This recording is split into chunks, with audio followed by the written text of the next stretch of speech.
Dear students, in this video we will discuss about the application of Gauss theorem. And the first application is electric field intensity due to infinitely long uniformly charged straight wire.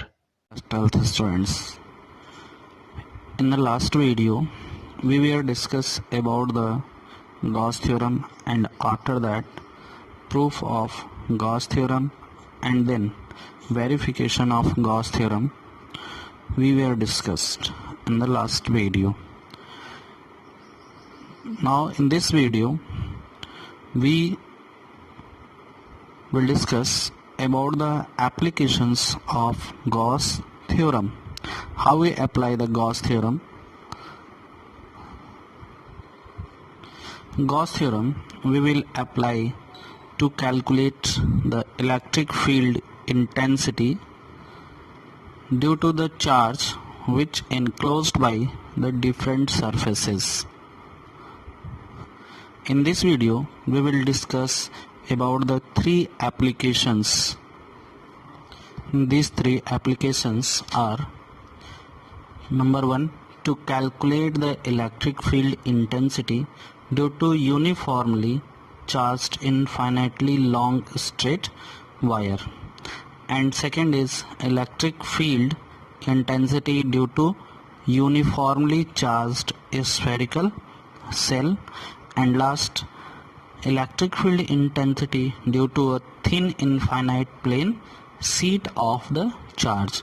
So these three applications we will consider one by one by using the Gauss theorem.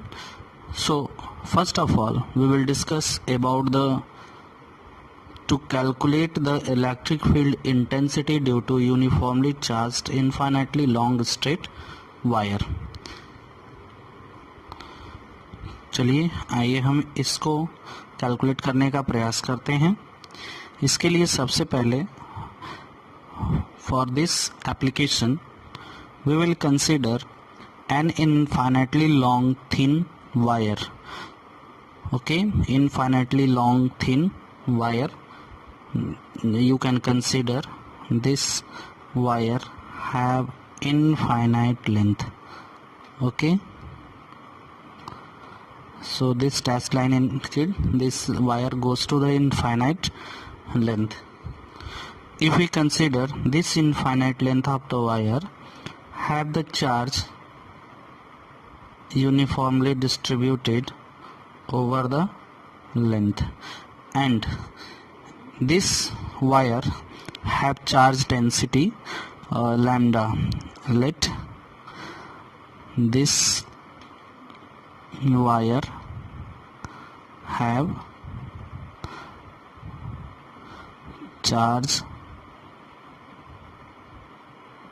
density lambda, and due to this wire we want to calculate the electric field intensity at the point P. So this is the point P at which we want to calculate the electric field intensity due to this uniformly charged wire. So for that we can consider here this infinite length of the wire made by the very small number of element. So for that we can consider there is two element here. We can consider this element A, and here we can consider this is the element B, and this element have the arbitrary have the position from the arbitrary position O is at the same distance.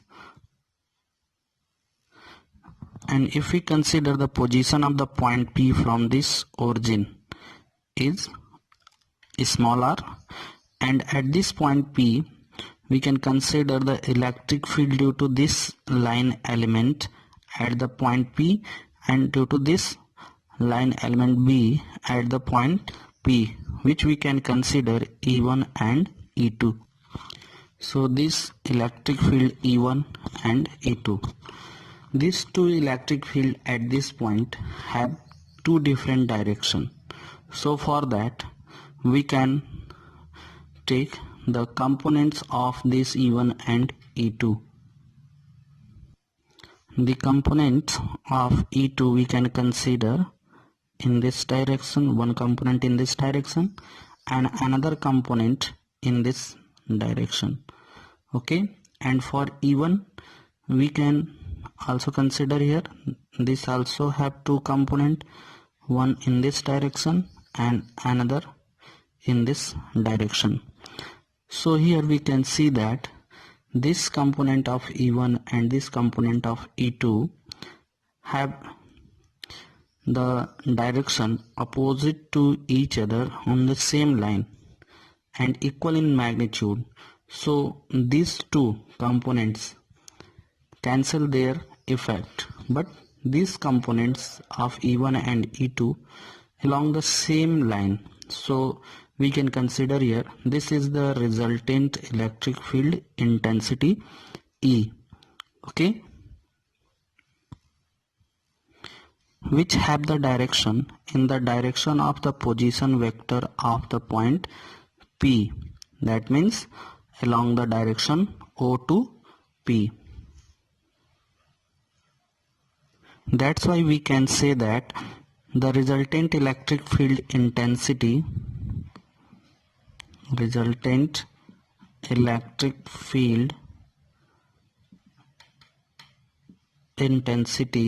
is radial.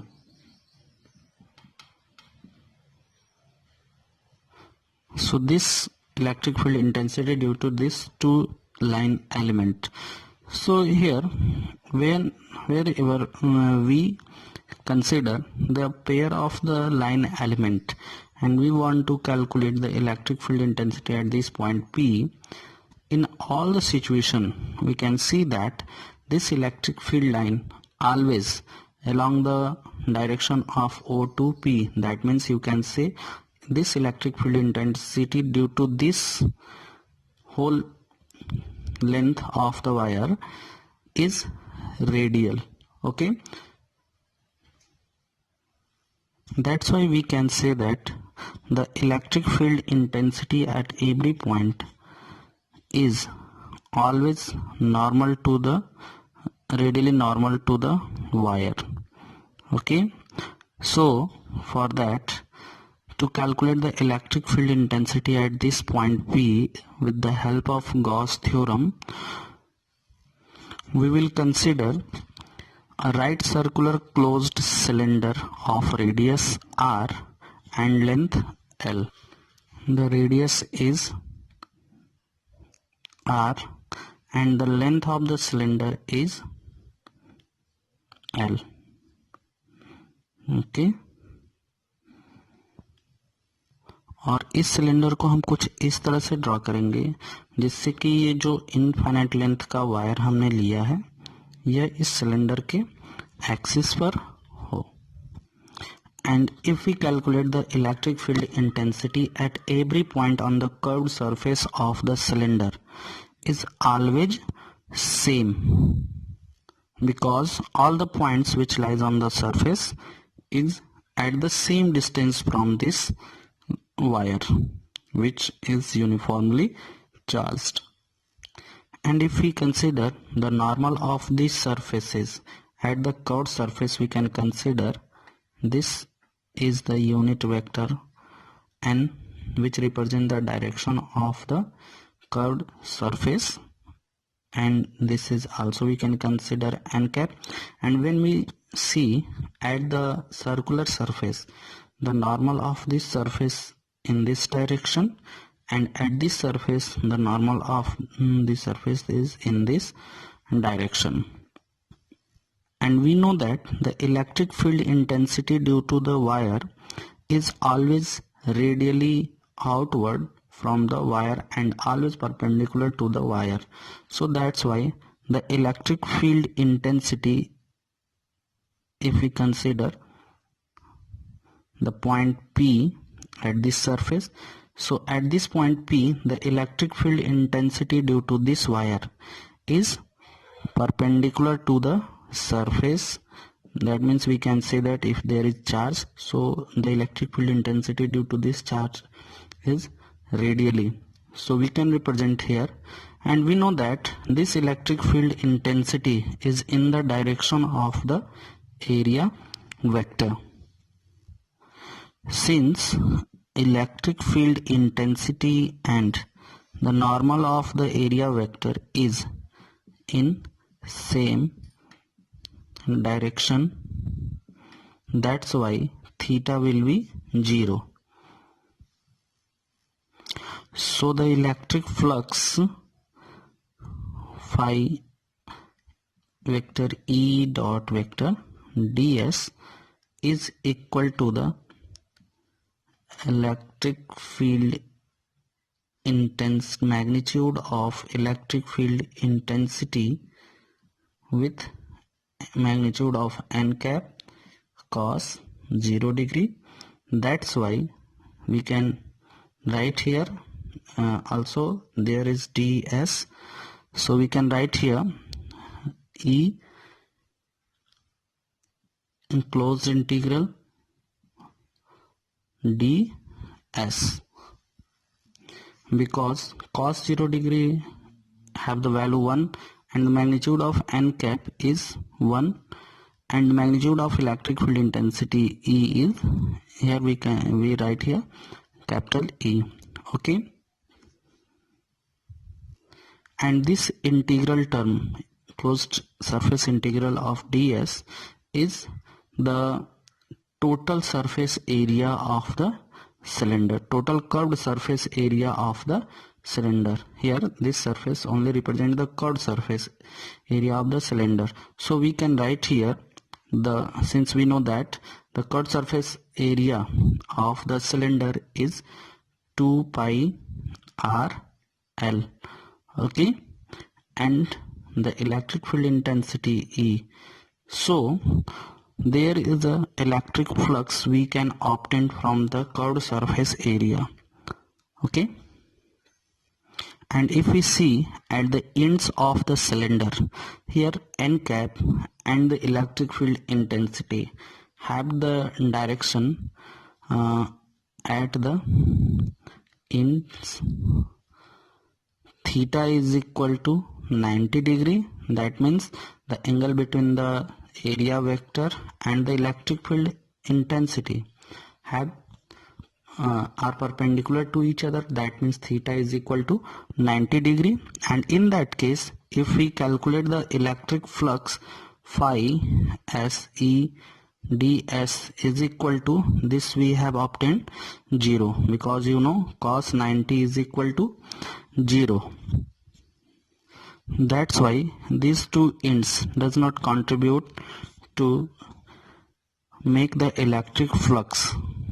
Okay, so we have only the electric flux along the curved surface area, which is, we can consider phi E is equal to closed surface integral E dot ds, which is equal to E into 2 pi r L. Finally we can write phi E is equal to E into 2 pi r L. So this is the electric flux we have obtained through this curved surface. Okay, we can consider this is equation number 1, and here if we see the length of the cylinder which enclosed the charge, then how much charge enclosed by this cylindrical surface. So for that we can consider the enclosed charge in the cylinder, the charge enclosed in cylinder is equal to, we can write here linear charge density, which we have taken lambda, and the length of this cylinder we have taken L. So this is the value of the charge which enclosed by the cylindrical surface. So here lambda is the linear charge density and L be the length of the cylinder, then the charge enclosed by the cylindrical surface is Q is equal to lambda into L. Then according to the Gauss theorem,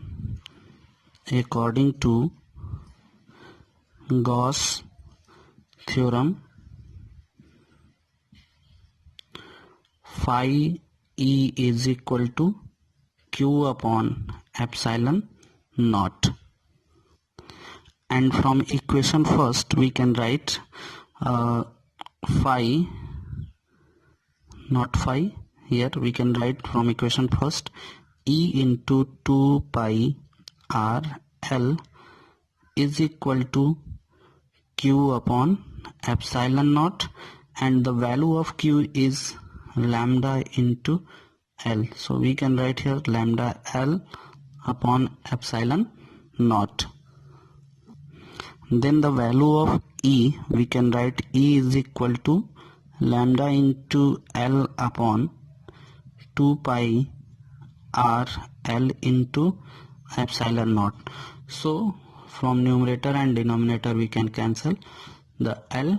So E is equal to lambda upon 2 pi R into epsilon naught. So this is the electric field intensity due to the uniformly infinitely long straight wire. So from this equation we can see that electric field intensity is inversely proportional to the position of the point P, which we have taken from the long straight wire. अगर हम बात करें electric field intensity dependence on lambda, in that case if lambda is greater than 0, अगर lambda की value means charge density की value जो है अगर 0 से ग्रेटर हम कंसीडर कर रहे हैं, that means if we have taken the positive charge, in that case the electric field intensity जो होगी वह रेडियली आउटवर्ड होगी. And if we consider lambda is less than 0, in that case the electric field intensity is radially inward. Okay, radially inward. And this is all about the uniformly charged infinite length of the wire.